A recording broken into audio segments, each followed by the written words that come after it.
Let's be honest, who doesn't want to learn better, faster, and smarter? It's like a universal quest, right? But what if I told you there are two completely parallel worlds tackling this exact same problem?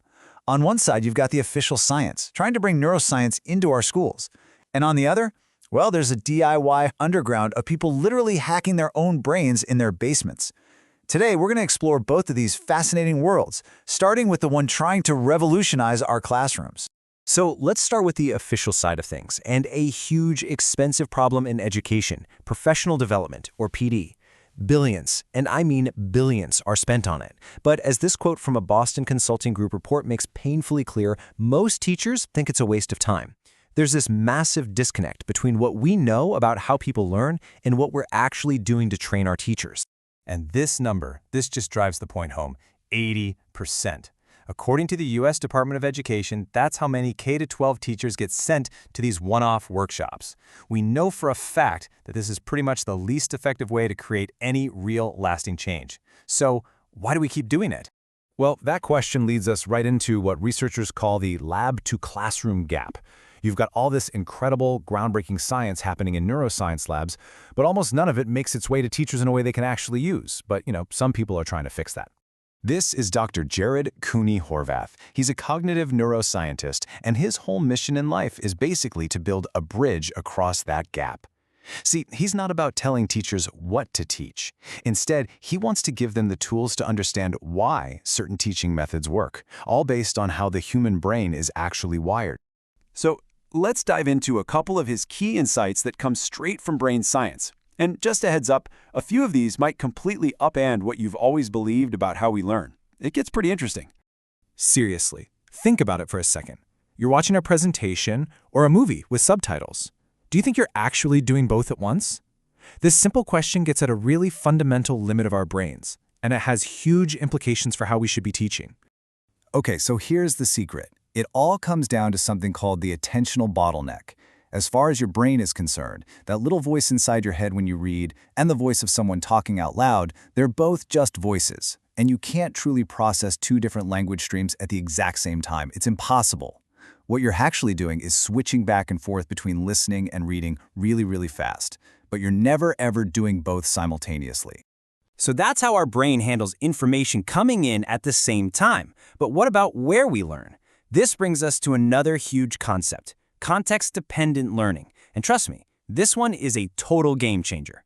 It's the idea that our memories aren't just floating around in our heads as abstract facts. Nope, they're actually tied or anchored to the place where we first learned them.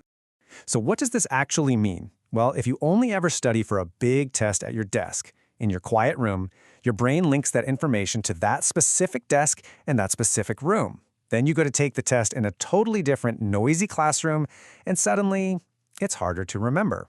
The solution? Mix it up. Study in a library, a coffee shop, your kitchen. The more places you study, the more flexible that memory becomes, because it's not tied to any single context.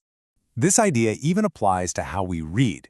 Think about a physical book. A specific idea or fact has a physical location. You remember it was on the top of the left-hand page about halfway through. Your brain uses that spatial map as a powerful memory cue. But on a screen, the text just scrolls. A sentence could be at the top, the middle, or the bottom of your view. It's constantly moving. That removes the spatial cue, which is a big reason why it can be harder to recall details from longer text you've read on a screen. All right, so that's the official story. You've got dedicated scientists like Dr. Horvath working step by step, trying to bring brain science into the system. But what if you don't want to wait for the system to catch up? Well, it turns out there's a whole other world out there, a movement of people who are taking matters into their own hands. As documented in Anna Wexler's amazing MIT thesis, there's this growing community of life hackers who are building and using their own devices to do something called non-invasive brain stimulation. They're not waiting for a doctor's prescription or a peer-reviewed study. They're just doing it. And this quote from a user named Anthony just makes it so real. You can almost feel the tension. Moment of truth. He's narrating his first time sending an electrical current through his own brain with a homemade gadget, hoping it'll make him smarter or more focused. I mean, this isn't science fiction. This is happening in people's garages and home offices right now. So you gotta wonder, who are these people? Are they rogue scientists? Tech geeks? Let's take a look at the data Wechsler gathered in her survey of this underground community. First thing you notice, this is not just some little trend in Silicon Valley. Look at the map.